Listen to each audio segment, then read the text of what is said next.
Berarti kalau kita cuma modal dengan tindakan perilaku baik aja, berarti nggak bisa ya, Mbak? Banyak orang baik di dunia ini tanpa agama. Ada nggak yang bangkit sendiri? Nggak ada. Sebab kebaikanmu itu tidak menyelamatkan kamu. Yang jadi pertanyaan, apakah dosa itu saya yang tanggung atau gimana, Mbak? Karena saya selaku ayah dari anak saya gitu. Oke, nah Karena ini. saya tidak bisa menjaga anak saya untuk tetap berpegang teguh kepada Yesus Kristus. Nah ini makanya saya bilang. Justru kamu itu bilang sama Tuhan, Tuhan aku nggak pernah melakukan apa yang baik di depanmu. Aku nggak pantas. Tuh merendah. Ketika kita mengeluh, kita lagi meninggi itu. Kan aku udah ngasih ini Tuhan. Kan aku udah ngasih itu buat gini Tuhan. Kamu lagi nyombongin pekerjaanmu di hadapan Tuhan yang lebih besar mengerjakan segala sesuatu. Ini, makanya saya bilang, kalian salah dalam berdoa. Kalian salah dalam mengenal Tuhan. Shalom Bapak Ibu, saudara-saudari terkasih. Selamat datang di channel Juru Selamatku. Sebelumnya jangan lupa subscribe, like, dan bagikan tentang kebenaran Tuhan kita yang besar, dahsyat, dan penuh kasih. Pembahasan kali ini akan disampaikan oleh apologet Kristen yang sangat luar biasa, yaitu Saudari Agatha. Beliau akan berdiskusi santai dengan salah satu umat Kristen. Dari diskusi tersebut, ada seorang ayah yang ingin dikuatkan imannya. Karena apa yang beliau lakukan, beliau selalu merasa dirinya gagal. Dan beliau sempat menyalahkan Tuhan atas hal tersebut.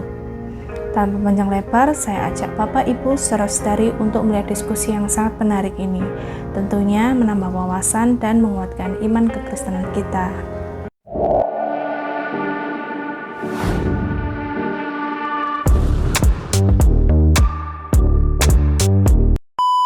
Aku langsung saja ke pertanyaan ya, Mbak ya. Ya, pernah dalam pikiran saya berpikir bahwa bolehkah saya mempercayai atau bolehkah saya percaya kepada Yesus Kristus tetapi saya tidak punya agama, tanpa beragama. Jadi saya melakukan hal-hal kebaikan dan percaya kepada Yesus Kristus, namun saya tidak terikat dengan agama A, agama B, istilahnya non-agama. Bisakah saya dijamin masuk ke surga? Bentar. Karena begini, karena kenapa sampai ada timbul pertanyaan begitu dalam hati saya, benak saya? Karena saya berpikir bahwa, aduh, si A ngomongnya, agama si A ngomongnya gini, agama B ngomongnya gini, agama C ngomongnya gini. Jadi takut kan? Saya nggak tahu bahwa yang mana yang benar. Otomatis saya manusia biasa, wajarlah punya keraguan dalam diri. Makanya saya pernah berpikir bahwa bolehkah saya percaya kepada Yesus, namun ya udahlah, nggak usah untuk terlibat di dalam agama manapun. Tetapi bisakah bisa menuju ke surga? Saya paham Pak. Ini ya. Nih jawaban Bapak nih kayak gini. Ini air Pak. Ya, ini air minum. Iya Mbak. Boleh nggak haus saya ini hilang, tapi saya percaya ini bisa ngilangin haus. Tapi ini nggak saya minum, bisa hilang nggak haus saya Pak? Kira-kira? Iya, tidak bisa. Ya udah itu jawabannya Pak.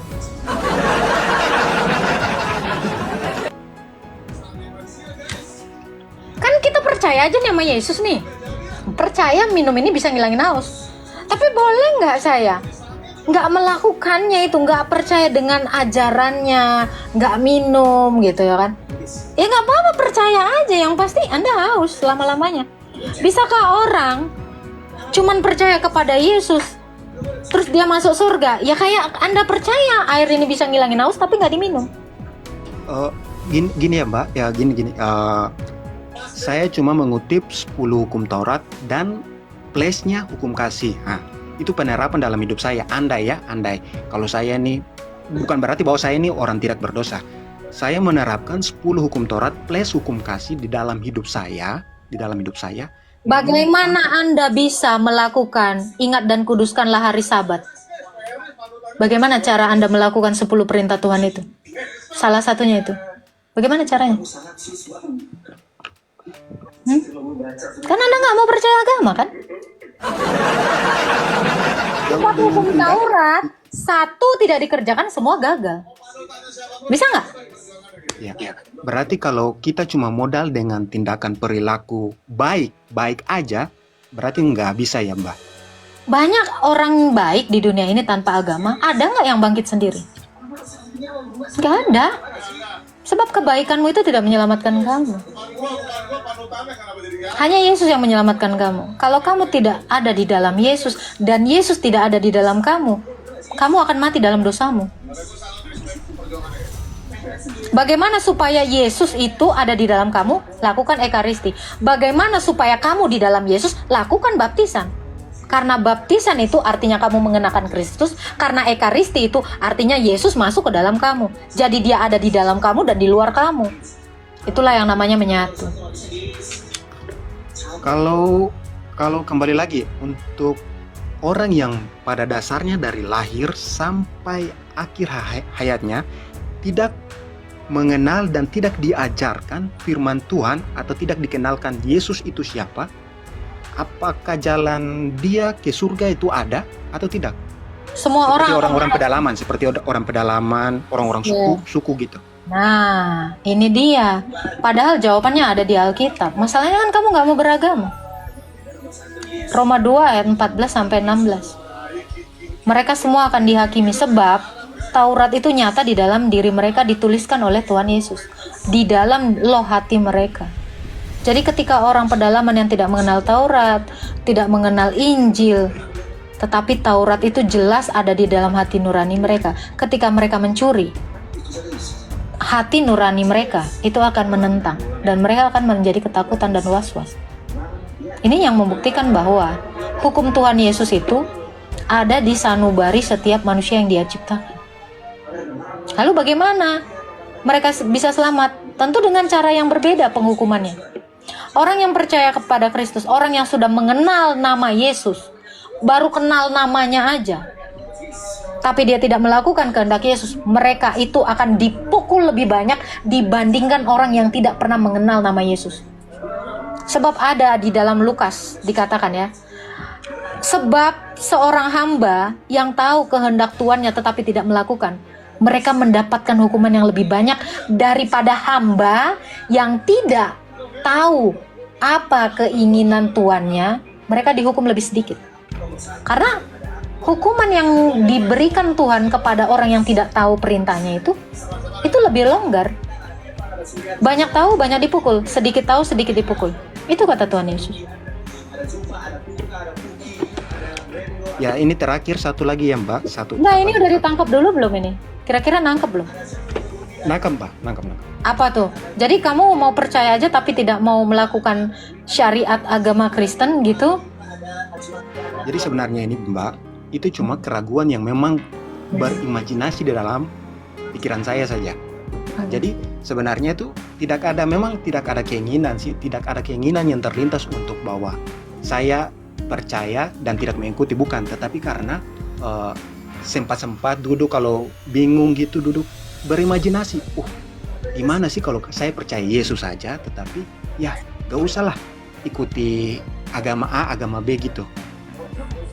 Kadang-kadang berimajinasi, karena saya berpikir begini, itu waktu zaman dulu, zaman eranya Tuhan Yesus itu. Pertanyaan saya gini, tanpa ajaran, dari mana kamu mengenal Yesus? Dan bagaimana pula kamu jadi percaya sama Yesus? Tanpa adanya ajaran, tanpa adanya dogma, agama. Apa yang membuat kamu percaya Yesus itu Tuhan? Tanpa ada dogma. Tahu dari mana kamu?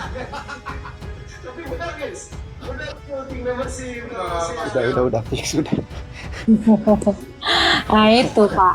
Jadi kalau Bapak mengatakan saya percaya Yesus tapi saya tidak beragama gitu, Anda dari mana bisa percaya Yesus? Saya penasaran itu. Kok bisa Anda mempercayai sesuatu yang Anda tidak kenal gitu? Mungkin nggak Anda membeli sesuatu untuk Anda konsumsi tapi Anda tidak tahu itu apa? Mungkin nggak? Iya. Nah itu. Jadi sebenarnya Anda sudah mengenal Yesus, cuman karena ada kepahitan dalam diri Anda, seolah-olah agama itu banyak macamnya dan bikin saya rumit gitu toh. Iya, iya, betul. Iya. Gini Pak, jadi memang ajaran itu memang banyak dipelesetkan oleh bidat-bidat, seolah-olah mereka itu yang paling benar. Tetapi Tuhan Yesus itu tahu hal ini nih akan terjadi. Dan Yesus itu bilang apa? Tuhan itu mengizinkan asal kamu berpegang kepada ajaran Rasul, kamu gak akan tersesat. Itu kata Yesus. Sebab Rasul itulah yang mengenal aku, kata Yesus. Jadi kamu itu harus mengenal aku dari Rasul. Selain dari para Rasul, kamu mengenal Yesus yang berbeda. Jadi kalau kamu mulai percaya kepada Yesus, coba kenalilah Yesus itu lebih dalam lagi. Sebab syarat kamu masuk surga, kamu harus mengenal Yesus. Yohanes 17 ayat 3. Kalau kamu tidak mengenal Yesus dan tidak mengenal Allah, kamu akan mati. Gak ada surga. Sebab kata Yesus gini bang, bukan setiap orang yang berseru kepadaku Tuhan, Tuhan yang masuk ke dalam kerajaan surga, tetapi mereka yang melakukan kehendak Bapakku. Jadi ada pekerjaan yang harus kamu lakukan selain dari menyebut dia Tuhan, hanya menyerukan nama dia Tuhan. Itu seperti itu bang. Itu ya. Boleh ya Mbak, satu pertanyaan lagi terakhir. Boleh. Andai saja anak saya menikah tetapi bukan dengan agama Kristen, melainkan keluar dari agama Kristen, mengikuti suaminya. Tetapi di dalam hati saya tidak berkehendak, tidak mengizinkan, tidak mau sampai dia berpindah ke agama suaminya. Namun karena mungkin rasa sayangnya yang berlebihan kepada suaminya, maka dia ikut agama suaminya. Yang jadi pertanyaan, apakah dosa itu saya yang tanggung atau gimana Mbak? Karena saya selaku ayah dari anak saya gitu. Oke, nah Karena ini saya tidak bisa menjaga anak saya untuk tetap berpegang teguh kepada Yesus Kristus.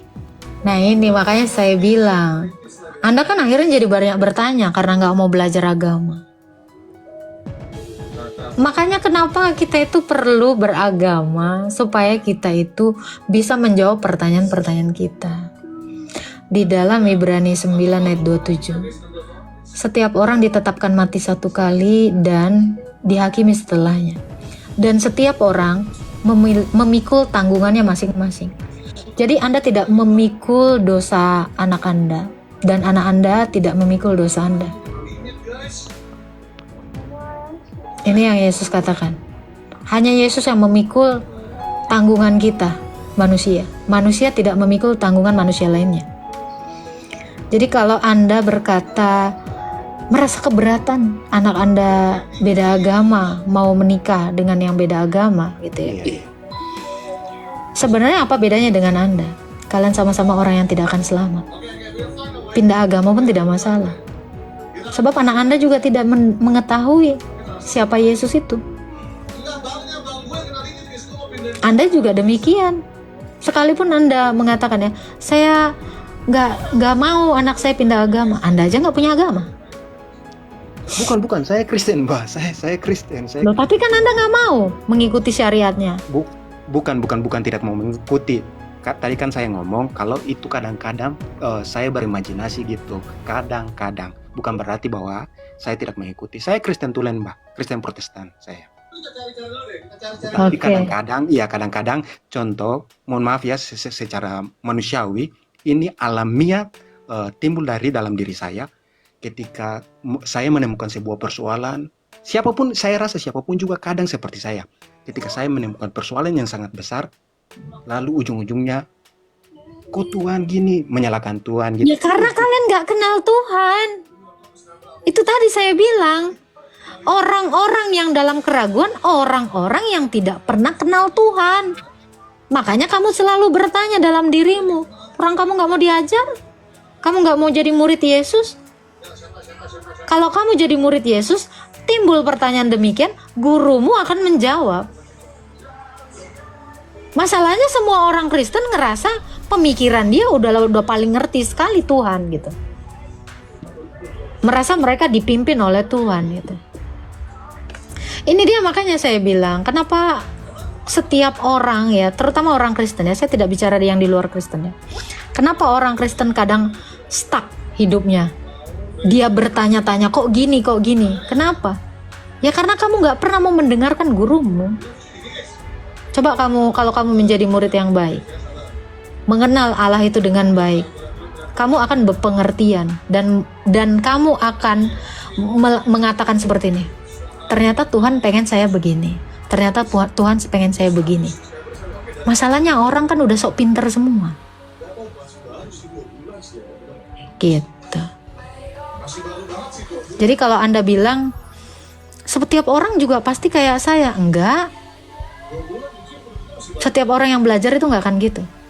Mereka itu akan sepenuhnya meletakkan kehendaknya di atas kehendak Bapa. Sebab Yesus mengajarkan doa Bapa kami. Nah ini orang Kristen aja banyak yang nggak tahu arti doa Bapa kami. Makanya dia, kok Tuhan kenapa anakku meninggoy? Kok Tuhan kenapa anakku masuk agama ini? Kenapa seperti itu? Karena kamu sebagai orang tua tidak menunjukkan Kristus itu di dalam dirimu terhadap anakmu. Kamu tidak bisa menarik hati anakmu itu supaya dia melihat Tuhan di dalam diri kamu. Kenapa? Sampai anakmu itu tidak bisa melihat Tuhan di dalam dirimu. Orang kau gak kenal Tuhan. Kamu tidak menggambarkan Kristus itu seperti apa. Jadi saran saya bagi Pak Mitwe, banyaklah belajar mengenal tentang Tuhan. Masalah tentang anakmu, biarkan Tuhan yang bekerja untuk itu. Tapi semua dimulai perubahan itu dari Anda. Cobalah lebih jauh lagi mengenal Tuhan. Dengan cara apa? Dimuridkan. Supaya kita menjadi murid-murid yang tahu apa yang diajarkan guru kita, Yesus Kristus. Gitu. Jadi pertanyaan Bapak itu gak akan timbul seandainya Bapak mendengarkan guru Bapak. Yaitu siapa? Para rasul. Makanya pentingnya kita beragama, pentingnya kita berkumpul. Setiap hari Minggu, gereja itu berkumpul. Kita gereja, Bapak gereja, saya gereja. Kita ini berkumpul. Disitulah kita mendapat pengetahuan dari guru kita, imam kita. Seperti itu, Pak. Iya Mbak, kalau saya ini mungkin dari kecil sudah dibina dalam biasanya kalau di Kristen kan ibadah tunas, ibadah sekolah minggu, iya kan? Mungkin saya dibina seperti gitu. Tapi mungkin pada saat usia dewasa besar sampai sekarang ini karena faktor kegagalan yang saya alami, makanya kok Tuhan kenapa saya sampai bisa begini, kok Tuhan kenapa sampai saya bisa begini. Saya setiap hari ke ibadah, saya setiap hari mengikuti kegiatan-kegiatan gereja. Bukan setiap hari sih, ada kegiatan-kegiatan gereja yang dilaksanakan gereja, tapi kenapa Tuhan berikan hasil kepada saya buruk seperti itu. Ini dia ya. Karena Bapak ngejar dunia bukan ngejar Yesus. Bapak kau melakukan pelayanan gereja karena kamu mengejar Yesus, mau mengikuti Yesus. Bapak kan mau ngikutin uang, ngikutin dunia, ngikutin kesuksesan. Makanya setiap usaha yang Bapak lakukan, Bapak selalu gagal. Coba Bapak ikutin gini. Coba Bapak mengikuti Yesus. Bapak cari Tuhan Yesus. 20.000 pun uang di kantongmu, kau sukacita dan gak akan mengeluh sama Tuhan. Masalahnya kan kamu mengharapkan dunia ini. Dengan pelayananmu, seolah-olah kamu sudah melayani Tuhan, terus kau mengharapkan imbalan. Yaitu imbalan itulah tujuanmu, bukan Tuhan tujuanmu. Ketika kamu melayani, coba kalau ketika Bapak melayani tujuannya Tuhan, Bapak gak akan pernah kecewa. Mau diombang-ambingkan seperti apapun, ya, angkat dulu teleponnya Pak. Ya, mau kamu diombang-ambingkan seperti apapun, kamu itu akan teruji. Gitu. Jadi banyak orang yang mengeluh memang seperti itu. Usaha saya gagal, padahal saya udah ngasih perpuluhan, padahal saya udah melayani, usaha saya gagal. Kamu lagi menunjukkan kesombonganmu di hadapan Tuhan. Padahal Tuhan Yesus bilang apa? Berbahagialah orang yang miskin. Jadi kamu itu harus miskin. Justru kamu itu bilang sama Tuhan, Tuhan aku gak pernah melakukan apa yang baik di depanmu. Aku gak pantas. Tuh, merendah. Ketika kita mengeluh, kita lagi meninggi itu. Karena aku udah ngasih ini Tuhan. Karena aku udah ngasih itu buat gini Tuhan. Kamu lagi nyombongin pekerjaanmu di hadapan Tuhan yang lebih besar mengerjakan segala sesuatu. Ini, makanya saya bilang, kalian salah dalam berdoa. Kalian salah dalam mengenal Tuhan. Gitu. Ketika Anda mengeluh, sebenarnya Anda lagi sombong sama Tuhan. Gak sadar kan? Ini. Makanya berhati-hati. Iblis mungkin tidak bisa mencobai kamu jatuh ke dalam dosa perzinahan, pencurian atau apa. Tapi iblis bisa menjatuhkan kamu dalam kesombongan rohani. Hati-hati. Iblis itu banyak banget caranya. Jadi dia tidak menguji kamu melalui perbuatan-perbuatan yang enak-enak gitu. Tapi ketika kamu mulai melayani dan kamu mulai memperhitungkan pelayananmu, sebenarnya kamu sedang diuji oleh iblis. Sombong rohani itu. Itulah yang menjadi hal yang paling menakutkan, yang paling sulit dipahami oleh setiap orang yang melayani Tuhan. Dia sudah mengira dia sudah melayani Tuhan dengan baik. Padahal sebenarnya tidak. Hati-hati dengan sombong rohani.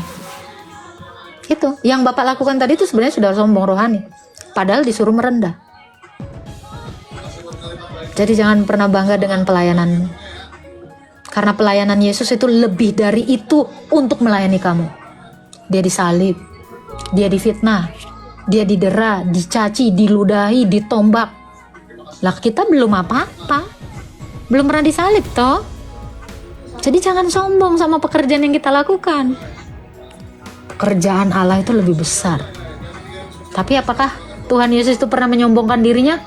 Gak. Tuhan Yesus gak pernah nyombongkan dirinya. Padahal pekerjaan dia, saya udah gak tahu lagi bilangnya. Seperti itu. Ya, saya mengakui kadang-kadang juga saya berpikir bahwa apa yang saya lakukan ini sudah luar biasa di mata Tuhan. Makanya ketika menemukan satu kegagalan, saya berasa terpukul dan kembali menyalahkan Tuhan bahwa Tuhan kurangnya apa sih perlakuan saya kepada Tuhan. Ya, saya sadari itu Mbak. Kamu kurang rendah hati. Iya, betul Mbak. Dia aja Allah merendahkan diri. Siapa kita yang udah rendah mau meninggikan diri kita? Sangat betul Mbak, betul. Ya. Saya rasakan itu. Jadi kenali lagi Tuhan Yesus. Coba doa Bapa kami itu lebih direnungkan lagi. Pelan-pelan direnungi. Yesus nyuruh kita minta seadanya untuk hari ini aja. Tapi Bapak mintanya untuk 20 tahun yang akan datang toh. Coba waktu di dalam doa Bapa kami, berikanlah kami pada hari ini makanan kami secukupnya hari ini aja. Bapak mikirinnya 2 juta tahun yang akan datang. Cucu saya makan apa? Anak saya makan apa? Nah, itu. Jadi tidak boleh berlebihan. Kita minta secukupnya. Supaya apa? Supaya nanti sore kita berdoa lagi, minta lagi sama Tuhan. Jadi kamu itu benar-benar minta tolong sama Tuhan. Kamu benar-benar membutuhkan Tuhan. Tuhan itu pengennya kamu membutuhkan Dia, bukan ngeluh. Itu. Terima kasih Mbak, karena selama ini kan saya cuma mutar-mutar, dengar-dengar debat-debat agama, tapi saya pengen ada tempat wadah untuk mencurahkan sebuah keluh kesah dalam diri hati saya tentang persoalan-persoalan yang saya alami selama ini. Tetapi kan selama ini kan saya lewat nongkrong-nongkrong itu di acara-acara debat agama, maksudnya nggak ada efeknya buat kehidupan saya. Pengen sih Mbak, Abang Edis, dan ada beberapa policet lainnya itu pengen berdiskusi untuk membangkitkan lagi semangat untuk mencintai Yesus itu seperti apa. Siap. Setiap orang punya karunia masing-masing. Kita tidak bisa mengatur orang lain sesuai dengan kehendak kita. Iya. Gitu. Tapi kalau Bapak minta kepada Tuhan, Tuhan saya mau ada pencerahan gitu. Tuhan pasti buka jalan untuk itu. Amin, Mbak. Jadi lebih baik meminta daripada mengeluh. Ya, terima kasih sebelumnya, Mbak. Tuhan berkati Pak Mitwe. Amin. Shalom, Mbak. Aku pamit turun ya, Mbak. Ya, salam. Berarti Bapak ini nggak pernah nongkrong tengah malam di room saya.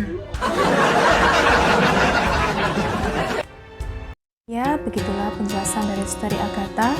Bagaimana menurut pendapat Bapak, Ibu, saudara-saudari sekalian setelah melihat video tersebut? Tentu kita semua pasti merasa terberkati dan juga menambah wawasan tentang juru selamat kita, yaitu Tuhan Yesus Kristus. Mari kita sama-sama belajar terus tentang kebesaran dan kebenaran Tuhan Yesus melalui video-video selanjutnya. Shalom dan Tuhan Yesus memberkati.